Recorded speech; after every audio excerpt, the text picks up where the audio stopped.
Berisha ka pasur një si thua, një shablon për të na kuptuar njerëzit, pra një pattern, një arketip se si duhet ishte njeriu që rinte pranë atij dhe mundësisht ndoshta ndonjëherë edhe zëvendësuesi i tij. Duhet ishte njeriu me një fytyrë që dukej djalë i mirë, edhe nëse s'qe. Të rrezatonte një lloj inteligjencë edhe nëse s'qe. Pra nuk i dhe mundësisht mos ishte as i shok. Pra mos kishte i vegje ku të varej.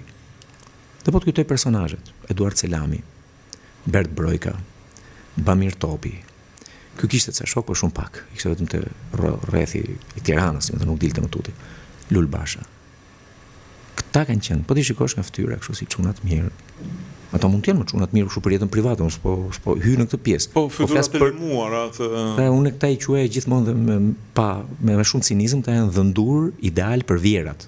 Vjerat i kanë qef. Nuset mbas edhe jo dhe aq, si profile, nuk e kam me personat konkret, mos ke kuptohemi. Pra këta lloj personazh donte, që mos u dhim se as i shok. Mos e kishin qef fare politikën mundësisht. Po ta kesh qef politikën, ke probleme, ke